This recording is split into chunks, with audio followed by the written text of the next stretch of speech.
Bon, moi, je vais vous parler un petit peu de technologie.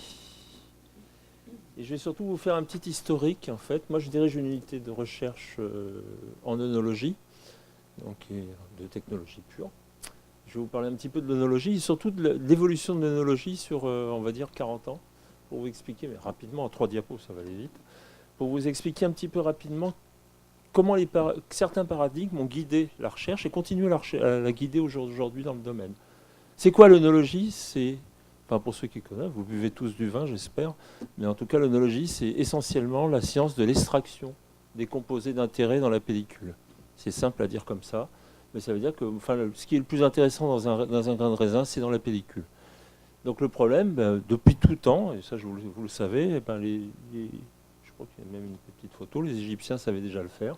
En fait, une vinification classique, c'est quoi? Laisser les vendanges entières pendant des périodes de macération longue de 2 à 4 semaines, en phase hétérogène. C'est très difficile à maîtriser. Ça se fait couramment depuis la nuit des temps, je vais dire. Mais par contre, c'est absolument, pratiquement impossible à piloter. Voilà. Pourquoi? Parce qu'on ne peut pas mettre des capteurs en phase hétérogène. C'est des choses qui sont extrêmement complexes. Problème d'hétérogénéité, de remuage, d'essayer de favoriser l'extraction. Ce qui fait qu'en fait, ça a incité dans les années 70 l'INRA à se pencher sur la recherche sur l'extraction et à définir des nouveaux concepts d'extraction dans le domaine de la filière œnologique. Et comment? Simplement en s'intéressant à d'autres procédés physiques d'extraction. Voilà, les plus connus, enfin certains le connaissent, peut-être d'autres ne le connaissent pas, c'est tous les procédés thermiques qui permettent d'extraire très facilement la couleur, les composés aromatiques d'intérêt. C'est tout ce qui a donné la thermovinification, qui est une technique qui a été inventée partiellement par l'INRA dans les années 70, qui maintenant est développée à l'échelle industrielle depuis longtemps. Puis on s'est aperçu que c'est des phénomènes qui coûtaient beaucoup en termes d'énergie. Et on a inventé, notamment dans mon unité, un procédé qui s'appelle la flash détente, qui est un système qui est économe en eau, qui est économe en énergie, qui permet aussi de faire des extractions très rapides et de passer directement dans des phases liquides beaucoup plus faciles à manipuler. Tout ça, c'est des choses qui ont été transférées industriellement. Et au fur et à mesure, en fait, qu'il y avait des découvertes dans le domaine des procédés physiques, les micro-ondes, des ultrasons, on a parlé tout à l'heure des champs électriques pulsés, ils ont été testés aussi au niveau de l'INRA, au niveau de la recherche, et il se trouve qu'ils n'ont eu pratiquement aucun intérêt. Alors voilà.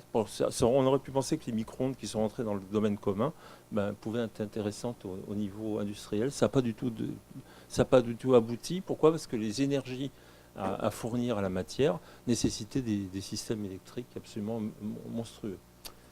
Et les champs électriques pulsés, jusqu'à l'année dernière, jusqu'à 2 ans, c'était devenu un échec au niveau industriel, jusqu'à qu'il y ait des révolutions en électronique de puissance. Et actuellement, on commence à avoir des générateurs électroniques de puissance en champ pulsé qui sont petits.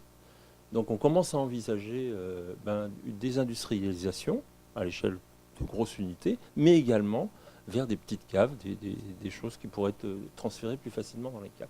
Donc vous voyez que le problème actuel, c'est que dans la filière œnologique, pour essayer d'améliorer en fait l'extraction, on est passé sur le développement de nouvelles technologies basées sur l'extraction thermique, qui étaient plutôt adaptées à des productions de masse, puisqu'en fait c'est des procédés qu'on retrouve dans les caves coopératives et pas dans les petites installations.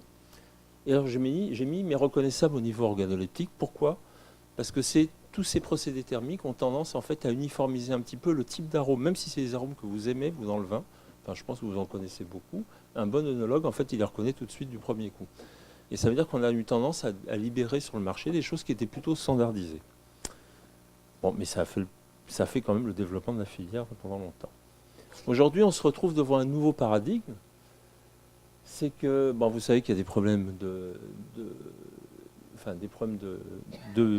d'utilisation de pesticides dans la filière, qu'il y a une volonté très forte de décroître les intrants phytosanitaires dans la filière. Et actuellement, le seul remède possible, c'est le développement de nouvelles variétés, des cépages dits résistants aux maladies.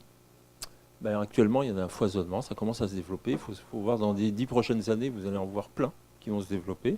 Le problème, c'est des cépages qu'on ne connaît pas du tout. On ne sait pas du tout comment ils se comportent en termes d'extraction.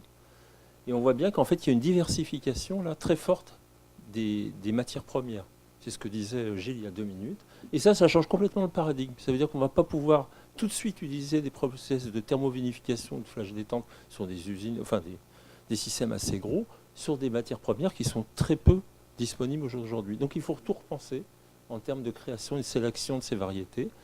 Et donc, dans le même temps, il y a aussi une volonté, à l'échelle en fait, de la petite cave, du petit propriétaire, de vouloir faire sa propre vinification avec des outils technologiques plus intéressants.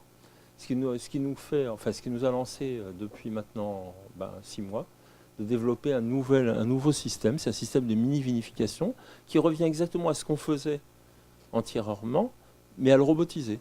C'est-à-dire faire des systèmes beaucoup plus automatiques, de petite taille et de petits volumes, qui vont servir à la fois à la recherche et qui, a priori, à terme, deviendraient en fait des systèmes utilisables chez le praticien. Je ne veux pas dire que c'est des systèmes pour faire de la bière, du vin à la maison, mais ça serait quelque chose qui ressemblerait un petit peu, mais à une échelle un petit peu plus grande. Voilà, et ça c'est dans le cadre d'une UMT de la filière, entre l'INRA et l'Institut français de la vinidure. Voilà.